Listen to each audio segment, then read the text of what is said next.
اب دیکھیے یہاں پہ جو بات ہے کہ بہت سے ہم میں سے مسلمان بھی جو ہیں کئی دفعہ ہمارے میں ایک فرقہ ایسا ہے جو یہ کہتے ہیں کہ نہیں حضرت عیسیٰ علیہ السلام تو فوت ہو گئے اور ان کی قبر بھی انہوں نے بنائی ہوئی ہے۔ اب دیکھیے یہ آیات بڑی غور سے سننے والی ہیں۔ اب اللہ سبحانہ تعالیٰ جو اتنی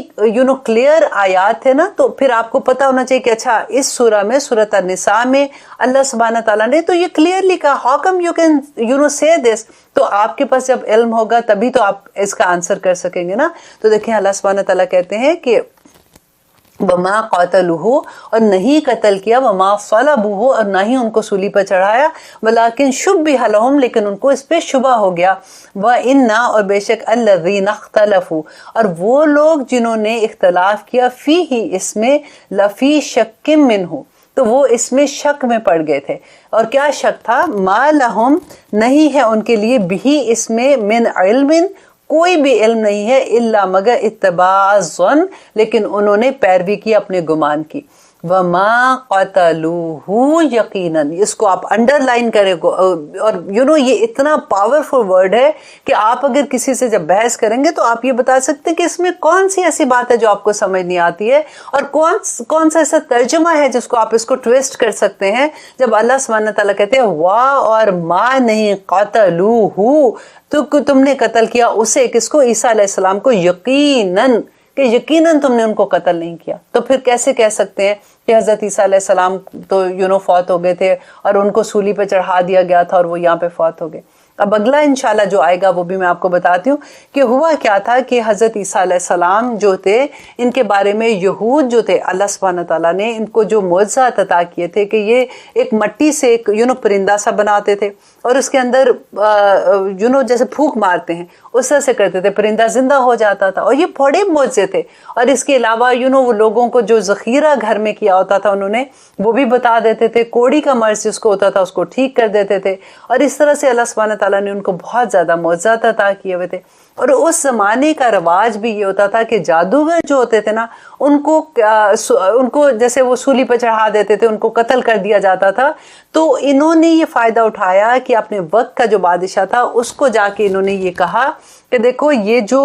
بندہ ہے جو کہتا ہے کہ میں اللہ کا رسول ہوں، عیسیٰ علیہ السلام کے بارے میں کہ یہ کہتا ہے کہ میں اللہ کا رسول ہوں، یہ لوگوں کو اپنے پیچھے لگا رہا ہے اور یہ چاہتا یہ ہے کہ یہ حکومت کرے اور وہ لوگوں کو اس لیے بہکا رہا ہے، تو یہ تمہارے بھی اگینسٹ ہے اور یہ ہمارے بھی دین میں اس طرح کی چیزیں کر رہا ہے، اور اس کے پاس تو بڑے جادو ہیں، یہ جادو کے زور پہ لوگوں کو اپنی طرف کرتا ہے، تو آپ اس کو سزا دیں۔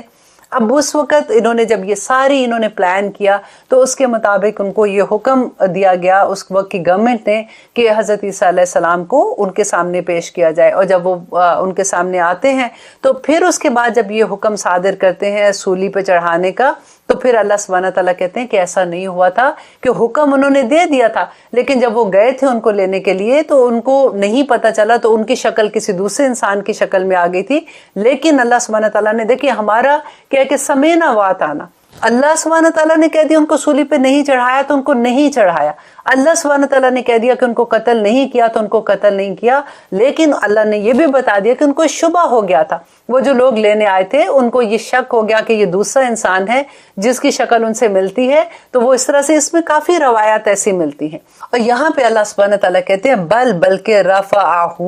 اٹھا لیا ہو، کس کو؟ عیسیٰ علیہ السلام کو، اللہ نے الیہ، اپنی طرف۔ دیکھیے یہاں پہ رفع کے ساتھ الیہ کا جب لفظ آتا ہے تو اس کا مطلب ہوتا ہے روح اور جسم کے ساتھ اٹھانا۔ دیکھیے اگر اللہ سبحانہ تعالیٰ یہاں پہ روح کی بات ہوتی تو پھر کیا بگ ڈیل تھی، کیونکہ ہر انسان جب اس کا وقت آتا ہے وہ مرتا ہے، فوت ہوتا ہے، تو روح تو آسمانوں پہ چلی جاتی ہے نا۔ تو یہاں پہ اللہ سبحانہ تعالیٰ کہتے ہیں بلکہ اللہ نے اٹھا لیا ان کو اپنی طرف۔ دیکھیے بہت سے مسلمان بھی جب اس کا ترجمہ کرتے ہیں تو بعض دفعہ وہ یہ کہتے ہیں کہ نہیں، اس کا مطلب ہے کہ اللہ سبحانہ تعالیٰ نے ان کے درجات بلند کر دیے، تو لیکن اللہ سبحانہ تعالیٰ آگے کہتے ہیں وَكَانَ اللَّهُ، اور ہے اللہ عزیزاً، بڑا زبردست، حکیماً، اور حکمت والا ہے۔ اللہ جانتا ہے کہ کون سی چیز کس وقت ٹھیک جگہ پہ بٹھانی ہے، اور اللہ سبحانہ تعالیٰ غالب حکمت والا ہے، وہ سب کچھ کر سکتا ہے، اس کے لیے کوئی مشکل نہیں ہے کہ جسم کے ساتھ اور روح کے ساتھ کسی کو آسمان پہ اٹھانا۔ اور اب لیتے ہیں ایک چھوٹی سی بریک، پھر دیکھتے ہیں کہ آگے اللہ سبحانہ تعالیٰ کیا فرماتے ہیں۔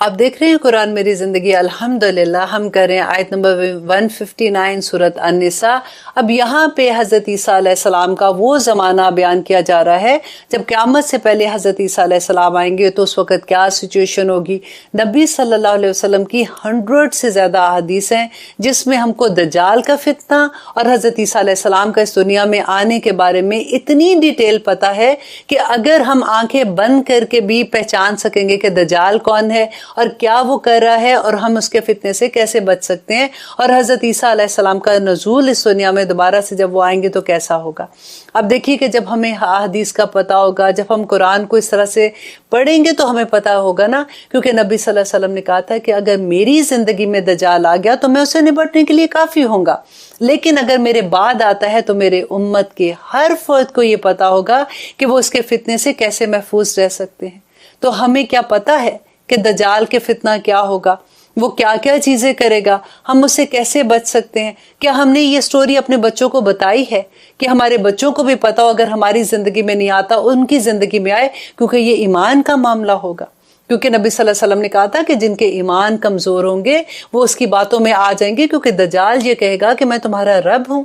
اور وہ لوگ جو کمزور ایمان والے ہیں وہ اس پہ بلیو کر لیں گے اور اس سے ان کا ایمان ختم ہو جائے گا۔ تو آج ہم کوشش کریں گے کہ ہم اپنے 1 2 3 کر کے، جیسے ہوتا ہے نا ایک سٹوری ہم یاد کرتے ہیں، کہ اس طرح سے ہم دیکھیں کہ قیامت سے پہلے یہ کیا کیا چیزیں ہوں گی تاکہ ہم اس کو اچھے سے انڈرسٹینڈ کر سکیں۔ اب دیکھیے شام میں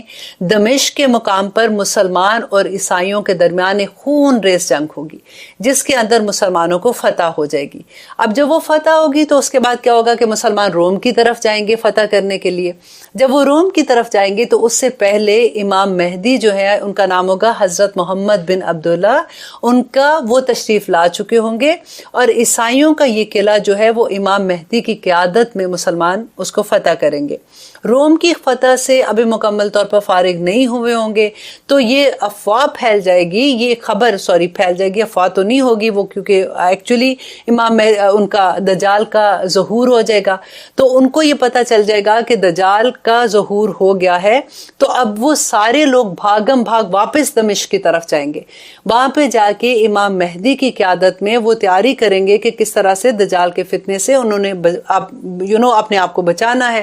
اب کیا ہوگا کہ نبی صلی اللہ علیہ وسلم کی وہ حدیث تھی کہ نبی صلی اللہ علیہ وسلم نے کہا کہ آدم سے لے کے قیامت تک کوئی فتنہ اس سے بڑا نہیں ہے جو دجال کا فتنہ ہوگا، اور لوگوں کی آزمائش کے لیے اللہ سبحانہ تعالیٰ نے دجال کو بے پناہ طاقت دی ہوگی۔ اور وہ کیا کرے گا؟ دیکھیں نبی صلی اللہ علیہ وسلم نے بتایا کہ اس کے حکم سے بارش ہونا نازل، مطلب جیسے وہ کہے گا کہ بارش